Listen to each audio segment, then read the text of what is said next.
Bismillahirrahmanirrahim. Assalamualaikum warahmatullahi wabarakatuh. Bismillahirrahmanirrahim. Alhamdulillah haqqa hamdan hamidin ahmadu syukran jami'i ni'amihi wa mazidih. Wa usalli wa sallimu ala nabiyil karim habibina wa syafi'ina wa qurrati a'yunina Muhammadin wa ala alihi wa ashabihi amma ba'du. Hadratan muhtaremin, para hadirin hadirat rahimakumullah.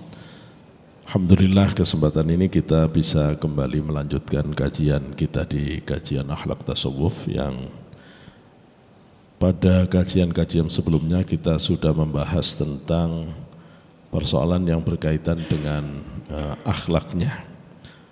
Terakhir kita juga sudah membahas tentang model mujahadah riyadhahnya. Kesempatan ini kita akan mengawali mengkaji persoalan tasawuf ya. Kita awali dari apa itu tasawuf dan bagaimana kedudukan tasawuf di dalam kajian Islam terkait dengan ilmu-ilmu lainnya, dasar-dasar ilmu tasawuf, serta bagaimana pandangan sementara orang yang mengkritisi tentang persoalan ilmu ini. Tasawuf berasal dari kata sofa, ada yang menyebut kata sufiyah, ada yang menyebut dari kata as-sof, ada yang menyebut dari kata suf ya. Dari berbagai istilah ini yang dipilih oleh para ulama sebagai akar kata dari tasawuf yang lebih tepat adalah as-suf. Memang secara makna semua kata yang disandarkan oleh para peneliti sebagai akar kata dari tasawuf itu secara makna memiliki kesesuaian ya. Misalnya kata sof, kata ahlus suffah ya. Ahlus suffah, kata tasawuf katanya diambil dari kata as-suffah, yakni ahlus suffah. Ahlus suffah adalah sekelompok sahabat Rasulullah yang waktu hijrah bersama Rasulullah tidak memiliki apapun dan mereka ditampung oleh Rasulullah di Masjid Nabawi, jumlahnya 70 lebih. Sahabat-sahabat inilah yang kalau Bapak Ibu ke Madinah itu sebelum masuk Raudhah ada tempat yang dibatasi oleh pagar. Nah itulah dulu tempatnya para ahlus suffah beristirahat dan menginap tinggal di Masjid Nabawi ya, Masjid Nabawi. Kalau tinggal berarti boleh tidur, makanya memang agak ruwet itu ya penjelasannya ya. Sampai hari ini pun di Madinah, di Mekah itu tidur di masjid boleh. Kenapa? Karena memang dari awalnya ahlus suffah malah memang ditampung di masjid untuk tidur di masjid. Maka ahlus suffah, cuma masalahnya mungkin ada problem lain ya, sehingga kemudian masjid harus ditutup dan lain-lain. Ahlus suffah ini secara perilaku memang mereka adalah orang-orang yang ahli ibadah ya. Ahli ibadah, tidak ada hari-harinya kecuali ibadah dan senantiasa membersihkan diri, membersihkan batin. Secara perilaku mungkin betul, tetapi secara makna, secara bahasa, kata sufah itu tidak akan bisa jadi kata sufi dalam perubahan katanya, sehingga ini ditolak. Begitu juga kata as-sof, yang dimaksud adalah soful awal, yang merupakan identitas dari para sufi yang merupakan orang-orang yang terdepan di sisi Allah. Secara makna bisa, tapi secara bahasa lagi-lagi kata sof itu tidak pernah bisa berubah dari menjadi kata sufi ya. Di dalam ilmu perubahan kata itu ada namanya ilmu tasrif. Nah ilmu tasrif itu tidak akan bisa kata sof jadi sufi, itu tidak bisa ya. Tidak bisa. Kemudian ada yang menyangka bahwa itu dari kata sofa, artinya bersih. Ya kalau dari kata sofa bersih, orang-orang sufi itu diidentikan dengan orang-orang yang hatinya bersih. Itu betul, tetapi lagi-lagi kata sofa itu tidak akan bisa jadi kata sufi ya. Sofa itu isim fa'il, kalau seandainya kita mau menyebut orang yang bersih ya, sifa, sofa, ya. Nah itu bukan sufi gitu ya, maka itu juga tidak bisa. Kemudian ada yang mengatakan bahwa tasawuf itu dari kata sufiyah tapi pakai sin, sufiyah dari sofia, ya sofia, filosofia, ya filosofia, tapi pakai sin. Sedangkan sufiyah, kelompok sufi itu pakai sod. Nah di dalam bahasa Arab itu tidak bisa kata sin berubah jadi sod di tengah jalan begitu, sehingga kata ini pun juga ditolak. Yang kemudian dianggap sebagai akar dari kata tasawuf adalah kata suf, artinya kain wol kasar. Suf, maka orang yang memakai kain wol kasar disebut sufi. Sufi. Kenapa? Ini adalah identitas dari para tabi'in yang melihat glamoritas yang mulai menggejala di masyarakat dan mereka melakukan gerakan perlawanan spiritual dengan memakai baju yang sangat sederhana. Nah baju yang sederhana itu adalah wol kasar saat itu, sehingga dia menjadi identitas dari bajunya orang-orang soleh, orang-orang yang alim. Karena itu kemudian itu disebut sebagai sufi. Sufi. Nah dulu menurut penjelasan di kitab Al-Luma Abu Nasr As-Sarat At-Tusi, beliau menyatakan bahwa Rasulullah punya banyak model baju, tapi yang paling sering dipakai oleh Rasulullah adalah kain suf, kain dari wol kasar. Begitu juga para nabi, Nabi Isa dan nabi-nabi yang lain dijelaskan di dalam kitab tersebut, bajunya adalah suf, wol kasar, baju sederhana. Nah melihat dari itu maka sufi ini menjadi akar kata, kayak suf itu menjadi akar kata dari sufi. Tetapi secara istilah sufi itu menurut para ulama ahli thariqah, ahli tasawuf, ya, mengutip dari banyak pendapat para sufi besar sebelumnya, ya, yang ini juga dibenarkan oleh A.J. Berry, ya, D.B. McDonald yang meneliti tentang persoalan tasawuf, bahwa istilah tasawuf itu definisinya tidak ada satu yang bisa mewakili seluruh definisi, dan definisinya sangat banyak, ya. Katanya itu 2000-an lebih definisi tentang tasawuf. Sehingga kemudian ada seorang ulama di dalam bukunya Nas atau Tasawuf, Dr. Ibrahim Basuni, beliau mengkategori definisi tasawuf itu dalam 3 model kategori.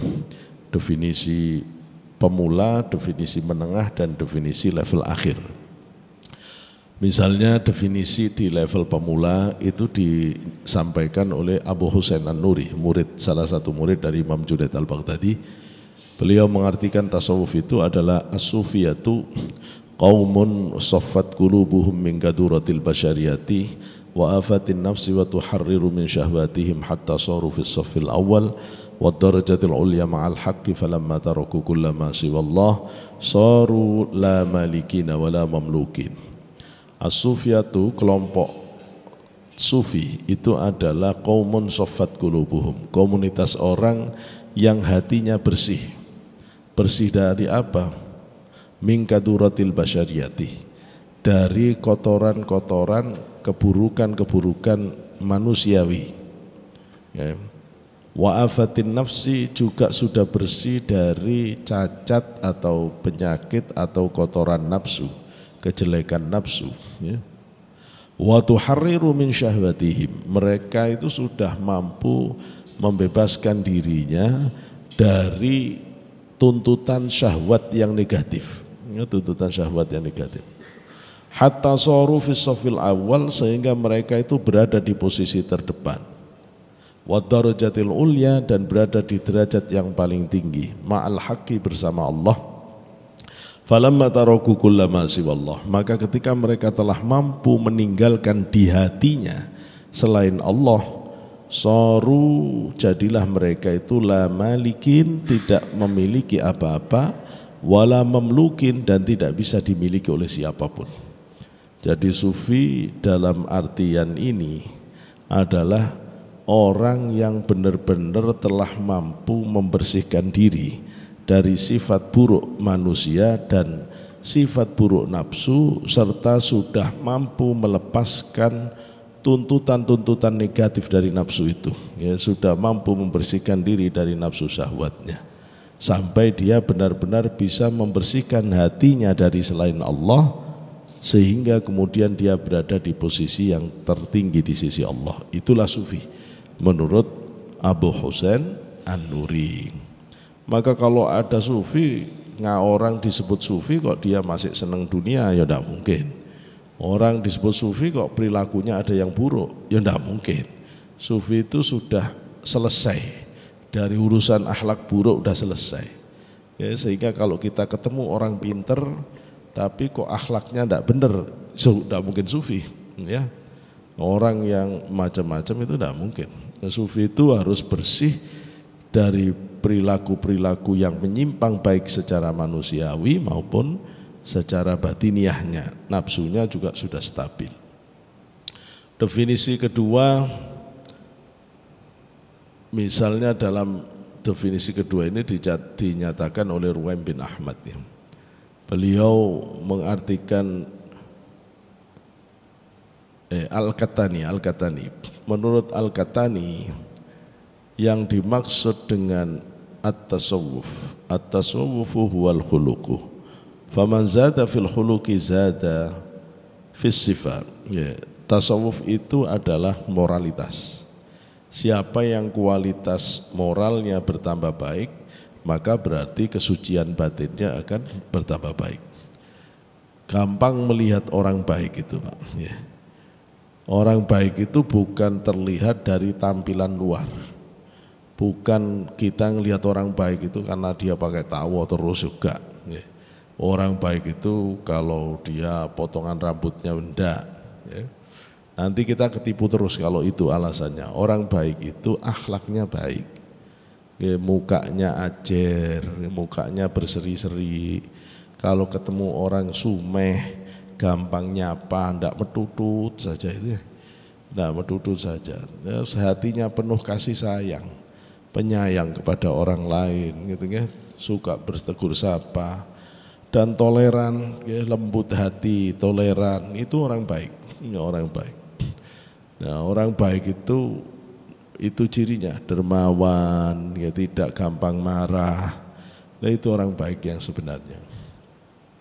Maka siapa yang akhlaknya tambah baik, itu ciri batinnya tambah baik. Kalau akhlaknya tambah buruk, berarti batin orang itu tambah buruk. Yang ketiga adalah contoh definisi yang dinyatakan oleh Imam Junaid Al-Baghdadi. Siapa itu sufi? Menurut Imam Junaid, sufi itu adalah antaku nama Allah bila alaqah. Hendaklah kamu bersama Allah tanpa kaitan apapun. Oh, ini sudah kelas tinggi, ya. Kalau sampai orang itu bisa merasakan kebersamaan bersama Allah tanpa siapapun dan apapun, itu adalah makom tertinggi, ya, dari capaian ketasawufan, dan itu adalah puncak dari definisi yang kita coba fahami dari yang dikemukakan oleh Imam Junaid Al-Baghdadi. Nah, secara konseptual sebenarnya sufi itu yang seperti apa, ya? Sufi itu kalau kita meminjam kategori yang dijelaskan oleh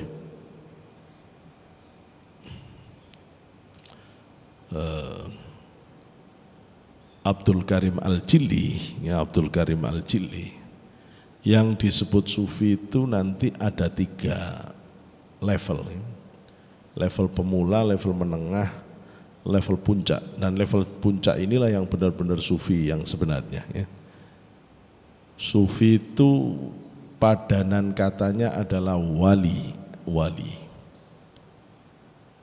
Wali itu, sufi wali itu sebutan lainnya adalah al-arif billah, ya.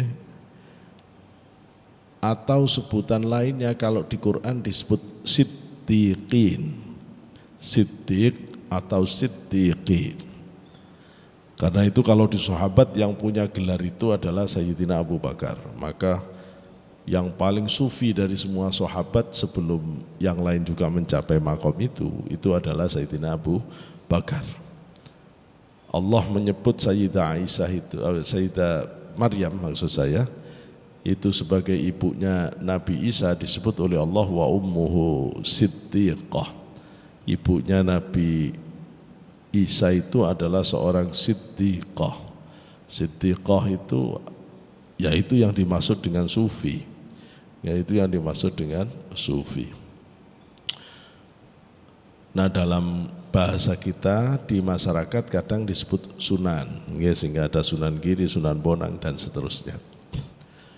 Maka sufi kalau dalam penjelasan Abdul Karim Al-Jilli paling pemula itu bila orang itu sudah tidak punya sifat buruk. Kalau orang itu tidak ada sifat buruknya, semuanya baik, maka itu ciri sufi di level awal. Tapi pengetahuannya biasa, dia belum bisa tahu apa-apa. Kapan dia disebut sufi level menengah? Kalau akhlaknya itu tidak cuma sudah bagus Pak, tapi dia menjadi realitas kasih sayang. Dia menjadi orang yang paling pengasih penyayang. Dan orang ini dicirikan bisa melihat alam malakut. Jadi kalau orang sudah bisa melihat alam malakut itu baru sufi level kedua. Ya, kalau orang itu yang sufi beneran, supaya kita tidak keliru kalau nyebut orang, ya. Wali yang benar atau sufi yang benar, ya, itu cirinya satu, akhlaknya sudah di atas standar akhlak manusia biasa. Ya, akhlaknya itu sudah akhlak yang robbani, akhlak yang ketuhanan, sudah mencontohnya kepada Allah. Kemudian yang kedua, orang ini ilmunya sudah laduni, ilmunya laduni. Kemudian orang ini sudah dibuka oleh Allah di mata batinnya Lauhul Mahfud dan rahasia takdir Allah, ya. Sehingga orang ini yang biasa disebut sebagai tahu sebelum kejadian, ya. Nah, weruh sadurunge pinarak, ya. Orang yang seperti ini memiliki karomah dari Allah, ya. Memiliki karomah, kejadian-kejadian khariqul adah yang tidak sesuai dengan rumus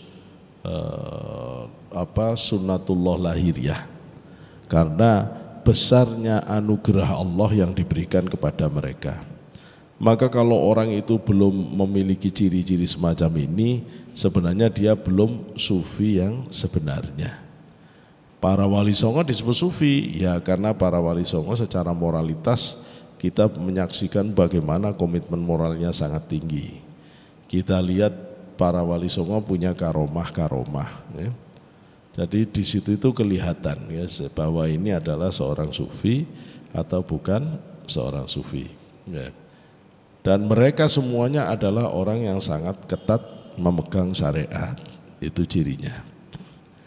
Nah, secara istilah kita sudah mengerti, baik lughawi maupun istilahi, kita juga sudah mengerti batasannya. Sekarang sufi itu orang yang sudah mencapai level waliullah. Berarti kalau belum mencapai waliullah, itu namanya mutasawwif. Mutasawwif, bukan sufi. Orang yang dalam proses menjadi sufi namanya mutasawwif, ya, mutasawwif. Lah mutasawwif ini dibagi atas dua, ya. Mutasawwif itu ada dua. Yang pertama disebut murid, ya, murid. Yang kedua disebut salik, ya, salik. Murid itu kelompok level pertama. Cirinya murid itu sudah taubatan nasuha, Tapi kalau sholat belum ketemu rasa nikmatnya sholat. Kalau zikiran, ya enggak ketemu nikmatnya zikir. Kalau diajak sholawatan, ya enggak ketemu nikmatnya sholawatan itu apa. Diajak ziarah ke makam aulia, ya enggak bisa ngerasakan nikmatnya berziarah ke makam aulia, para nabi dan seterusnya. Nah yang begini ini, tapi dia sudah tahu bahwa dia harus taubat, dia pingin bisa sampai ke hadirat Allah. Nah kepingin itu bahasa Arabnya aroda yuridu. Orang yang kepingin itu namanya murid, makanya terus disebut murid. Artinya orang yang kepingin ketemu Gusti Allah. Tapi batin belum bisa apa-apa, belum bisa apa-apa. Dia masih harus bertempur menundukkan nafsu yang masih liar.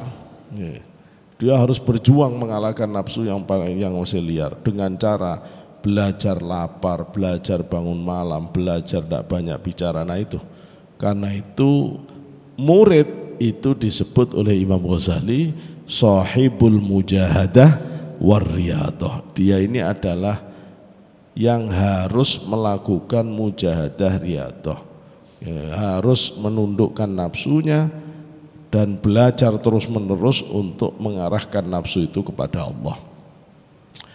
Itu yang disebut murid. Kalau orang itu di dalam ibadah sudah mulai terasa nikmatnya, ngaji terasa nikmatnya, zikiran terasa nikmatnya, nah itu berarti hati mulai berjalan. Berjalan itu bahasa Arabnya salakah. Maka orang yang berjalan disebut salik. Makanya makom ini disebut makom salik. Makom salik. Salik harus berjalan batinnya menuju ke Allah, maka dia harus melakukan suluk. Nah itu, jadi ada suluk. Suluk itu berdiam diri beberapa hari, bisa 3 hari, 7 hari, 10 hari, 30 sampai 40 hari maksimal, untuk terus berzikir menggerakkan batinnya ke hadirat Allah. Nah itu yang namanya suluk itu. Suluk itu. Kadang juga disebut sair. Sair berasal dari kata saro, artinya orang yang berjalan. Orang yang berjalan. Orang yang berjalan itu fa'ilnya disebut sair, karena itu disebut juga sair. Kadang ada yang menyebut juga level ini disebut dengan rohil atau rohilah, artinya pindah. Pindah. Nah pindahnya batin dari buruk menjadi baik. Itu rahilah atau rihlah atau rahil atau rahilah. Kemudian definisi tadi sudah terfahami di level menengah itu seperti itu. Kalau orang itu di dalam ibadah, di dalam zikir sampai merasakan manisnya ibadah, ibadah kok nikmat banget, sholat kok nikmat banget, zikir kok nikmat banget. Kalau sudah begini itu namanya dia makomnya sudah naik, sudah berada di makom terakhir. Ini udah mulai masuk makom terakhir atau makom wali, makom sufi. Nah gitu. Nah maka nanti kalau dia sudah memiliki ilmu laduni, kemudian sudah dibuka hijab alam malakut dan seterusnya, maka itulah yang disebut sebagai sufi. Sufi. Jadi sufi itu memang enggak sembarang orang, enggak setiap orang terus dipanggil sufi. Enggak begitu. Ada prinsip, ada indikator yang memang mau tidak mau harus dijelaskan. Kemudian ada pertanyaan, bagaimana kedudukan tasawuf itu dibanding ilmu-ilmu Islam yang lain? Begini, kata para ulama, jika tasawuf itu, jika fikih syariat itu diibaratkan sebagai wadahnya, maka tasawuflah adalah isinya. Kata Sezaruk, kalau syariat itu badannya, maka ruhnya adalah tasawuf. Maka orang itu tidak mungkin tidak ngaji tasawuf itu kalau mau benar Islamnya. Jadi badannya itu syariat, isinya itu adalah tasawuf. Itu adalah tasawuf. Dari mana kita bisa mengetahui ada ajaran tasawuf ini? Dasarnya dari hadis yang dikenal sebagai hadis Jibril. Di hadis Jibril itu, baik riwayat Imam Bukhari maupun Imam Muslim, di situ Rasulullah didatangi oleh malaikat Jibril, yang menyerupai laki-laki yang tampan, meskipun tidak terkesan dari pergian jauh, tapi pakaiannya kok rapi banget, tapi tidak ada yang kenal gitu loh. Kemudian orang ini menanya, mal Islam. Nah, itu kalau saya di riwayat Muslimnya, kalau riwayat Imam Bukharinya itu mal iman dulu. Ketika ditanya Islam itu apa, maka Rasulullah menjawab rukun Islam yang 5 itu, mulai dari meyakini Allah, bersyahadah kepada Allah, kemudian salat, kemudian zakat, puasa, dan haji bagi yang mampu. Setelah itu malaikat orang yang menyamar ini mengatakan, sodakta, kamu betul Muhammad. Terus nanya lagi, mal iman, kalau iman itu apa? Rasul jawab, iman yang rukun iman ada 6. Antuk minabillah, iman pada Allah wa malaikatahu, iman pada para malaikat, ukutubahu, iman pada kitab-kitab Allah wa rusulahu, iman kepada Rasul-Rasul Allah, wabil yaumil akhir, iman kepada hari akhir, dan iman kepada qada qadarnya Allah. Kemudian setelah orang ini menjelaskan tentang Islam, iman, ihsan, orang ini pergi dari hadapan Rasulullah, dan perginya itu terus Sayyidina Umar disuruh mengejar. Hadis ini dari Sayyidina Umar. Begitu Sayyidina Umar kejar, orangnya nggak ada, kata Sayyidina Umar, orangnya nggak ada. Rasul memberitahu Umar, tadi itu yang datang bukan manusia, itu tadi adalah malaikat Jibril. Dia datang kepada kalian untuk mengajarkan tentang agama Islam. Maka kalau orang itu memegangi hadis ini sebagai hadis sahih, maka dia akan tahu bahwa ajaran agama Islam itu ada 3. 1 tentang keimanan, 2 tentang keislaman, 3 tentang keihsanan. Karena setelah bertanya tentang iman, terus ini nanya mal ihsan. Mal ihsan yang dijawab oleh Rasulullah, al ihsan an ta'budallaha ka'annaka tarahu fa illam takun tarahu fa innahu yaraka. Nah itu. Maka ilmu yang berkaitan dengan bagaimana cara sholat, cara puasa, bagaimana cara haji, bagaimana zakat, ilmu ini terus sekarang bernama ilmu fikih. Ilmu fikih yang kemudian sekarang lebih dikenal dengan ilmu syariat. Ilmu syariat. Walaupun sebenarnya syariat itu artinya seluruh aturan Allah, baik yang berkaitan dengan akidah, dengan akhlak, dengan fikih, semuanya itu syariat, ya secara umum. Tapi sekarang sudah mengalami penyempitan makna, akhlak syariat itu lebih dimaknai sebagai ilmu fikih. Sementara ilmu yang membahas tentang keyakinan kepada Allah, kepada malaikat, kepada kitab, kepada Rasul, kepada hari akhir, kepada takdir, ilmu ini kemudian disebut sebagai ilmu tauhid, terus berkembang menjadi ilmu akidah, kemudian berkembang menjadi ilmu kalam, atau yang sering juga disebut sebagai teologi Islam. Sedangkan ilmu tentang ihsan yang waktu Rasulullah ditanya oleh orang ini, yang malaikat yang menyamar ini, Jibril maksudnya, ketika Rasulullah ditanya mal ihsan, jawaban Rasulullah, al ihsan an ta'budallaha ka'annaka tarahu fa illam takun tarahu fa innahu yaraka. Ihsan itu keadaan batin, di mana kalau kita sholat, batin kita itu sudah bisa seolah-olah melihat Allah. Kalau tidak bisa begitu, berarti kalau kita ibadah sholat, yakinlah bahwa kita sedang diperhatikan oleh Allah. Nah, itu ihsan. Kemudian ilmu yang mengajarkan orang sampai bisa merasakan kedekatan dengan Allah, sampai bisa membuat orang itu merasakan kedekatan bersama Allah, merasakan kehadiran Allah, bahkan sampai orang itu bisa merasa berhadapan-hadapan dengan Allah. Itu namanya ilmu tasawuf yang didahului oleh ilmu akhlak.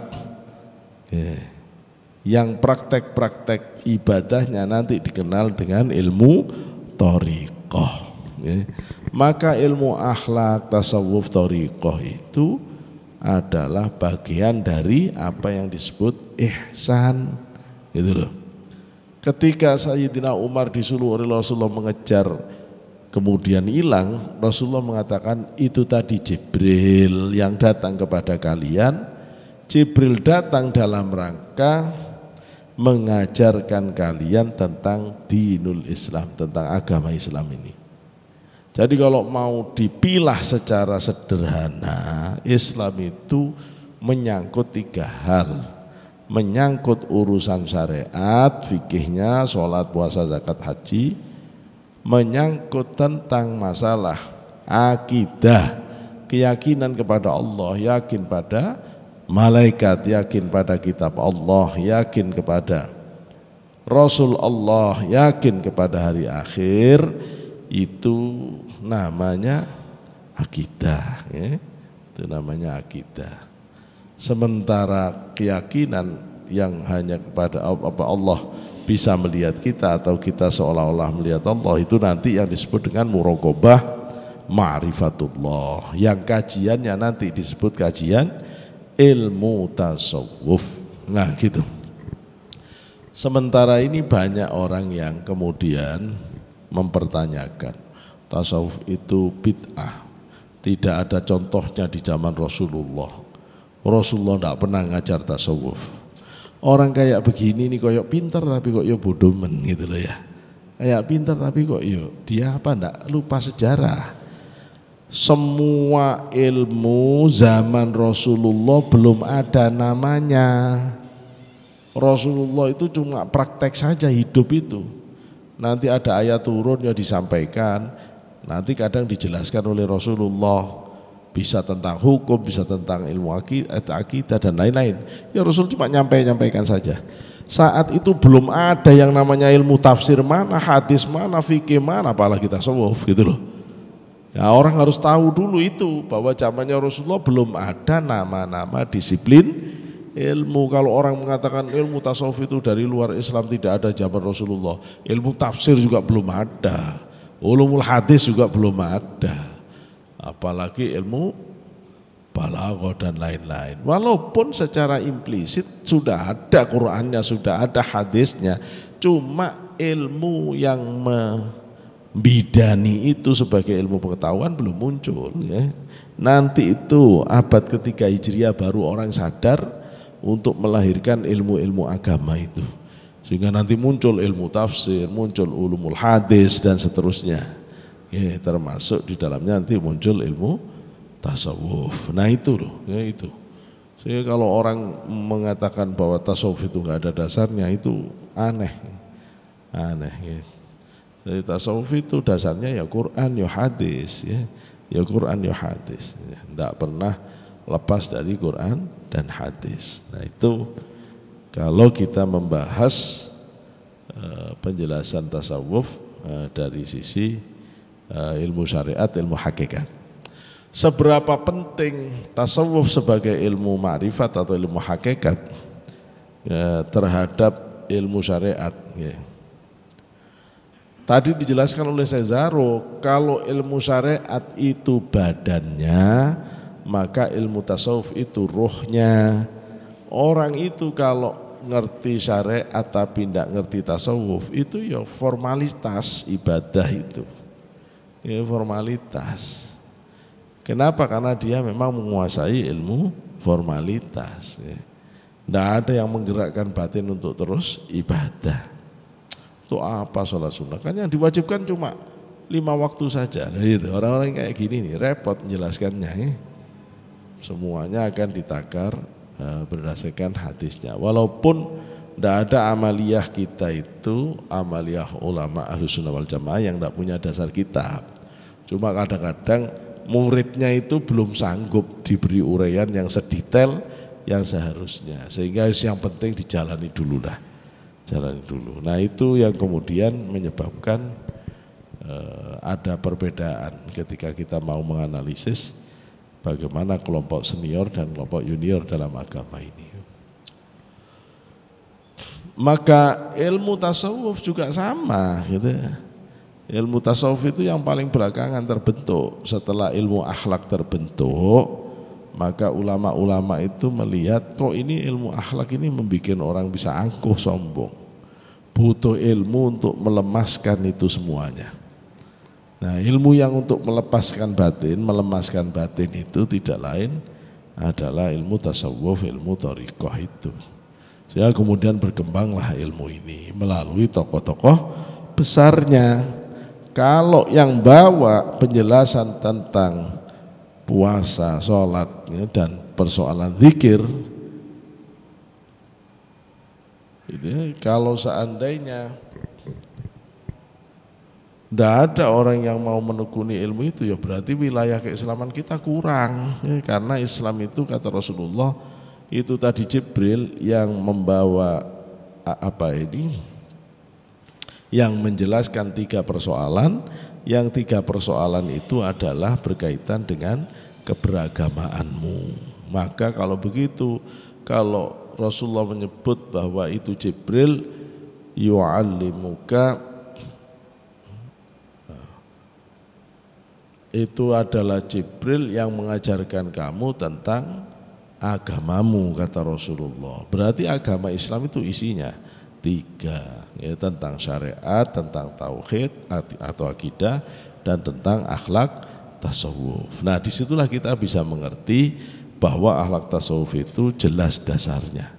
Bukan kemudian ini ilmu baru, dia ngambil dari tradisi kehidupan orang-orang rahib-rahib di Yahudi juga. Kasih sayangnya orang-orang Nasrani dan seterusnya, itu tidak ada dasar ya. Penyebutan begini ini tidak ada dasar ya.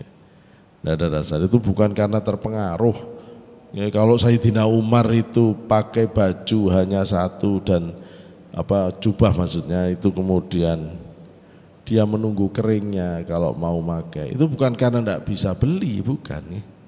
Ya karena memang prinsip-prinsip kesederhanaan itu dilakukan benar. Nah begitu, jadi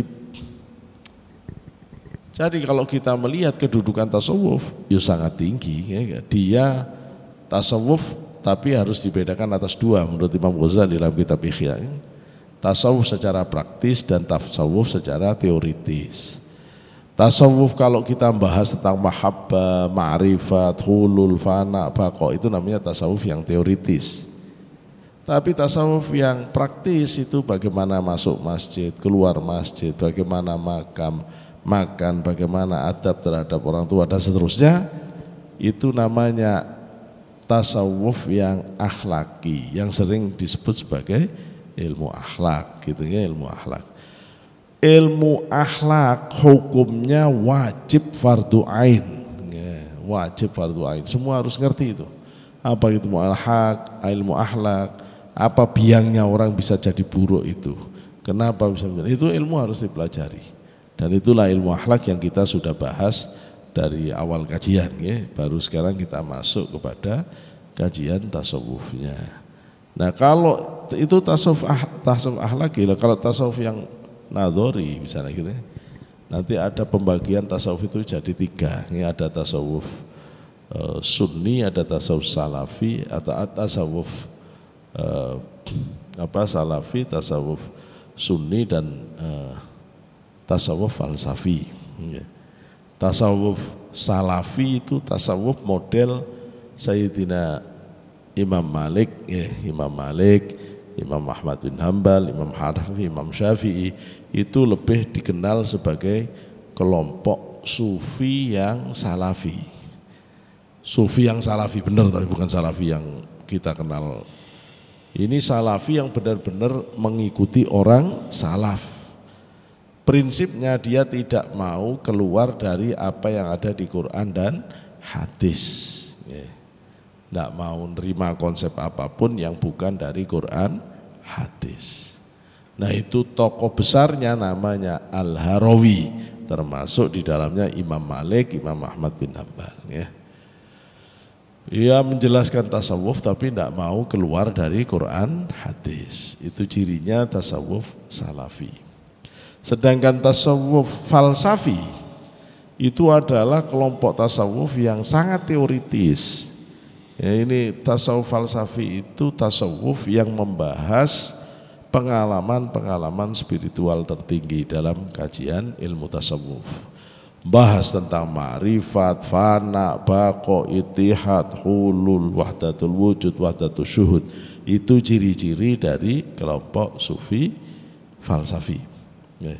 Kemudian kalau sufi yang sunni atau sufi akhlaki, tasawuf sunni, tasawuf akhlaki, itu cirinya tasawuf itu lebih fokus kepada perbaikan akhlak, penyucian batin, mudawamah, riyadhah, kebaikan-kebaikan. Nah itu apa hasilnya? Kalau orang menjalankan tasawuf dengan benar, ya pasti akan dicukupi semuanya oleh Allah. Jadi ini bedanya antara kelompok tasawuf yang falsafi, sunni dan salafi. Nah, tasawuf yang dijelaskan oleh para ulama ini seringkali menggunakan bahasa-bahasa yang ambigu, bahasa-bahasa yang menimbulkan tafsir yang bisa jadi orang salah. Karena itu para ulama mengatakan kalau kamu kepingin, kata Imam Syafi'i, Imam Ahmad bin Hanbal, kalau kamu kepingin peristilahan atau bahasa gini, kita orang-orang ahli fikih itu sangat membutuhkan majelisnya orang ahli tasawuf karena mereka itu sudah sampai pada agama ini yang tertinggi, kata Imam Syafi'i, tertinggi. Nah itu kelompok-kelompok yang sekarang disebut sebagai kelompok tasawuf. Ada yang mengatakan tasawuf itu karena dipengaruhi oleh Yahudi, yakni kehidupan para rahib-rahib. Tasawuf itu terpengaruh oleh kehidupan kelompok Nasrani yang memang selalu bicara kasih sayang. Enggak juga. Kalau dibilang bahwa ada kaitan adalah agama sebelumnya dengan agama sekarang, udah pasti. Udah pasti, itu yang disebut dengan syar'um man qablana. Ini syariatnya orang-orang sebelum kita, seperti puasa Daud, puasa Ayyamul Bait, hari putih dan seterusnya, itu adalah contoh amalan yang sampai sekarang dilakukan, padahal itu adalah amalannya nabi-nabi terdahulu. Itu. Nah, maka yang dimaksud dengan sufi sunni itu adalah, atau tasawuf sunni itu adalah tasawuf yang memegang teguh kepada Quran hadis, tetapi juga mempertimbangkan kebijaksanaan lokal yang tidak bertentangan dengan Quran hadis, yang sesuai dengan Quran hadis. Itulah yang kemudian disebut sebagai sunni. Karena mereka lebih menekankan pada perbaikan akhlak, maka dikenal dengan tasawuf akhlaki. Yang sebagian itu lebih kepada penekanannya kepada amal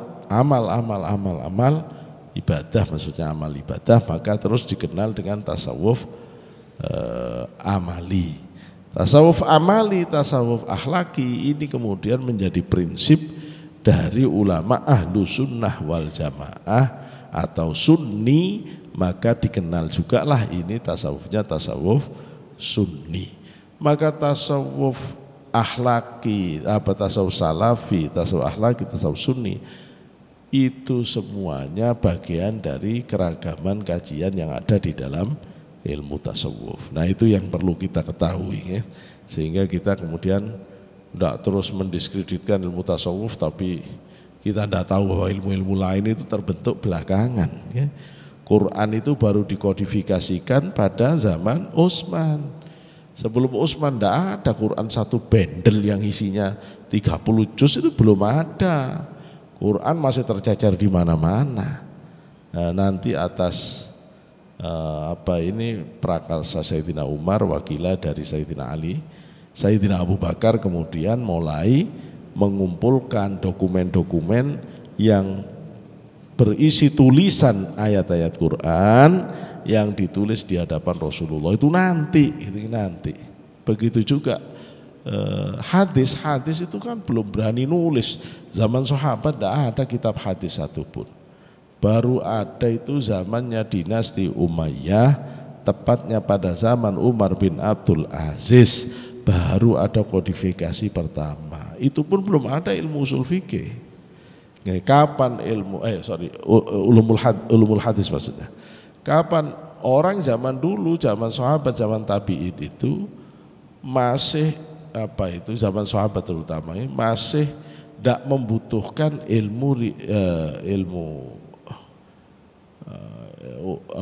ulumul hadis, tidak membutuhkan. Karena saat itu semua orang tidak ada yang berani bohong atas nama Rasulullah. Tapi setelah ada kelompok Syiah yang mulai membuat hadis palsu, melebih-lebihkan Sayyidina Ali, barulah kemudian ulama hadis merasa perlu ada ilmu yang menyeleksi mana yang benar dari Rasul, mana yang bukan. Nanti ini disebut ulumul hadis, itulah ya hadis. Sama, jadi yang namanya ilmu fikih, ilmu tafsir, ilmu hadis nanti belakangan datang. Zamannya Rasulullah tidak ada namanya, yang penting Rasul ngajar ya udah gitu.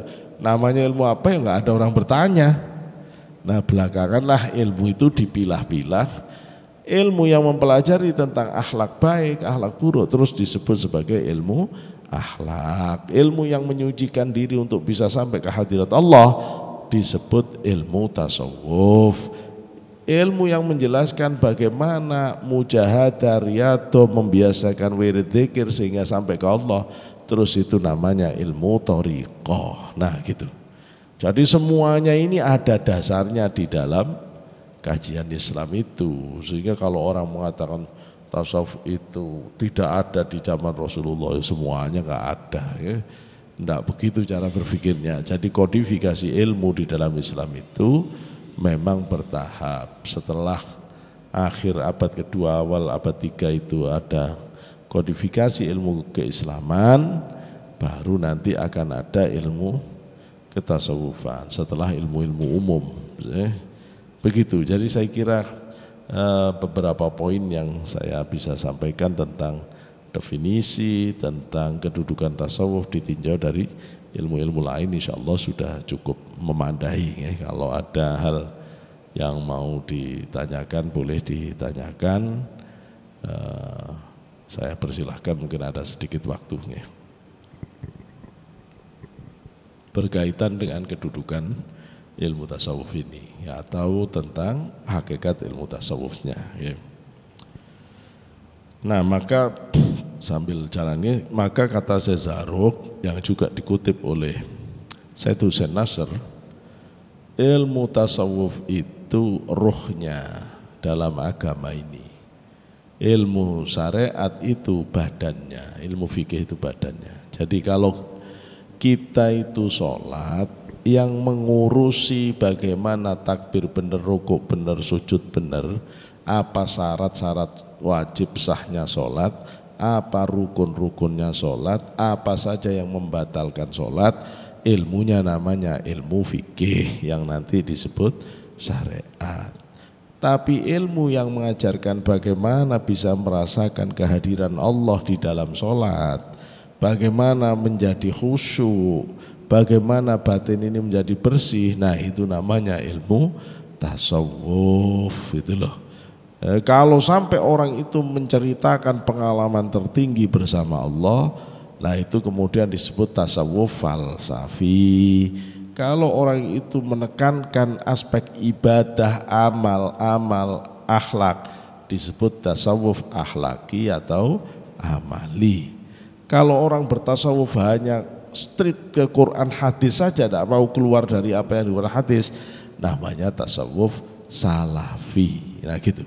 Jadi semuanya itu merujuk di dalam Quran hadis dan semuanya dipraktekkan oleh Rasulullah, sahabat dan tabi'in. Nah ini insya Allah pada ngaji berikutnya baru saya akan tunjukkan bagaimana tasawuf itu dipraktekkan oleh Rasulullah, atau seperti apa sih sebenarnya kesufiannya Rasulullah itu seperti apa. Ya, kita akan lihat. Ya, kalau dari sisi Quran, saya kira kalau orang bertanya apa sih dasarnya ajaran tasawuf itu, apa ada di dalam Quran hadis, ini pertanyaan lucu. Ya. Pembahasan tasawuf itu Pak tentang tobat. Opo tobat itu ayat-ayat Quran tentang tobat, hadis tentang tobat tidak ada. Waduh Pak, tidak usah ngitung, tidak kehitung itu jumlahnya, sangat banyak itu loh ya. Kemudian sabar, opo pembahasan sabar di Quran, di hadis, oh tidak usah dihitung, sangat banyak, saya tidak usah nyebut terus saking banyaknya itu loh ya. Yusinallaha ma'asobirin wala taqu apa terusannya wala taqulu lima yuqtalu fi sabilillahi amwat wal ahya walakin la tash'urun wala nabluwannakum bisyai'in minal khaufi wal ju'i wa naqsin minal amwali wal anfusi wath thamarat wa basyiris sabirin alladzina idza asabatum musibah qalu inna lillahi wa inna ilaihi raji'un ulaika 'alaihim salawatun min rabbihim wa ulaikumul muhtadun. Jadi itu semuanya menggambarkan orang-orang sabar. Banyak ayat-ayat hadis yang bicara tentang persoalan sabar. Sabar, kemudian syukur, banyak ya, la in syakartum la azidannakum wa la in kafartum in adzabil azim. Itu ayat-ayat Quran. Sabar, syukur, tawakal. Waduh, banyak ayat hadis yang ngomong tentang tawakal, banyak. Ya, tentang ridho, banyak. Ya Tuhan nafsul mutmainnah irji'i ila rabbiki radiyatan mardiyah fadkhuli fi ibadi fadkhuli jannati. Jadi kalau kita mau ngomong tasawuf itu apakah ada di Quran atau hadis, Quran itu isinya ya tasawuf semua, Pak, hadis itu semua tasawuf. Sampai-sampai kata Imam Ghazali, semua ayat-ayat yang bicara tentang dunia di dalam Quran itu kurang lebih 114 ayat. Itu semuanya zuhud isinya. Tidak ada yang tidak zuhud itu ayat-ayat itu. Maka kalau ada orang mengatakan tasawuf itu di luar Islam, itu dari ajaran itu, orang tidak pernah baca Quran hadis apa. Ya? Jadi sudah sangat terang benderang bahwa semua pembahasan-pembahasan di dalam kajian tasawuf itu sumbernya Quran, hadis. Sementara praktek-praktek mujahadah, riyadhah, praktek zikir itu diajarkan oleh Rasulullah kepada para sahabat, khususnya kepada Sayyidina Ali. Rasul mengajarkan zikir dengan suara keras, kepada Sayyidina Abu Bakar Rasul mengajarkan zikir dengan tanpa suara. Nanti kita akan lihatkan hadisnya, kita bisa baca di dalam kitab Al-Muwatta'nya Imam Malik. Nah itu, sehingga semua perilaku tasawuf itu semuanya ada dasarnya, dan itu semua menginduk kepada Rasulullah Muhammad SAW. Ya, insya Allah pada ngaji berikutnya baru kita akan bongkar tentang dimensi sufistiknya Rasul. Bagaimana sih kesufian Rasulullah Muhammad SAW ya. Untuk sementara kita cukupkan sampai di sini. Mudah-mudahan Allah menjadikan ini sebagai ilmu yang manfaat, dan semoga kita terus dibenarkan batinnya untuk mengikuti Rasulullah Muhammad SAW, baik secara zahir maupun secara batin, baik secara syariah maupun hakikatnya. Ala dini uklini atasal wa hadratin Nabi SAW. Al-Fatihah. Bismillahirrahmanirrahim. Iyyaka na'budu wa iyyaka nasta'in. Shiratal mustaqim shiratal ladzina an'amta 'alaihim. Hamdan yuwafi ni'amika fi mazidi rabbana lakal hamdu kama yanbaghi li jalalikal karim wa 'azimi sultanik. Allahumma shalli ala sayyidina Muhammad wa ala sayyidina Muhammad alhamdulillahi rabbil alamin. Allahumma anfa'na bima 'allamtana wa 'allimna ma yanfa'una waj'alna muhsin wa zidna 'ilman nafi'a. علما نافعا وعملا متقبلا ورزقا حلالا طيبا مباركا وصحة سادنا سلمنا من كل من وسل وسلك ذو الأمراض والأسقام ربنا آتنا في الدنيا حسنة في الآخرة حسنة وقنا عذاب النار سبحان ربك رب العزة عما يصفون وسلام على المرسلين والحمد لله رب العالمين وأخيرا والله موفق إلى أقوم الطريق ثم السلام عليكم ورحمة الله وبركاته.